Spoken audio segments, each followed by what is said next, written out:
It's been another wild night of wind and rain for much of New South Wales, with the severe weather warnings in place for damaging winds and heavy rainfall across metropolitan Sydney, Newcastle and the mid-north coast of New South Wales.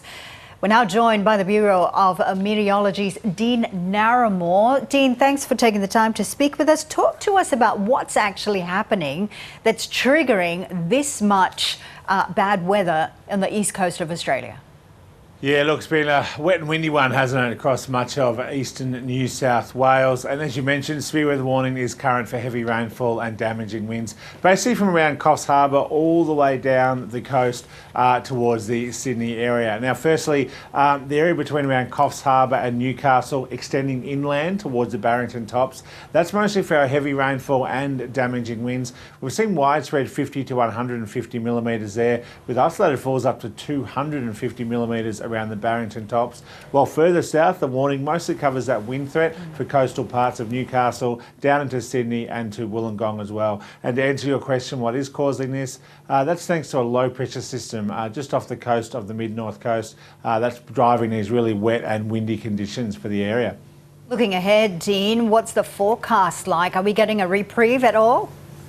Yeah, well, it looks like we're going to see that low start to slowly move away from the New South Wales coast during today and then finally moving away tonight into Sunday. But it still means a wet and windy morning for us as we move through Saturday, and then start to see conditions easing Saturday afternoon, but hopefully mostly gone by tomorrow with just some gusty winds and showers. I'm also reading that there's a heat wave warning for Queensland, WA and for South Australia.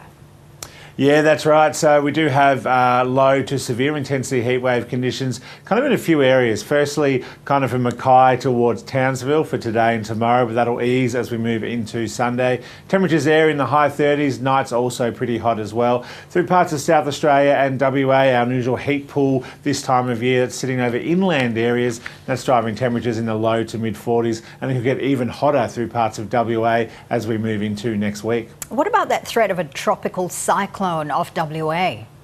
Yeah, that's right. So for residents along the Pilbara coast, we do have a tropical low just to the west of Broome, likely to continue intensifying as we move through today and tomorrow as it tracks parallel to the Pilbara coast. We do have cyclone warnings current from De Grey to Dampier. That does include Port Hedland and towards the Karratha area, and watches, cyclone watches from Karratha down towards Exmouth. And that's going to see gales within the next 48 hours. Likely to intensify today, possibly become a cyclone late Sunday into Monday. But then thankfully at this stage continuing to track west-southwest parallel to the coast offshore, but still likely to bring strong winds, gale force winds about coastal parts, and some pretty heavy showers and thunderstorms as well.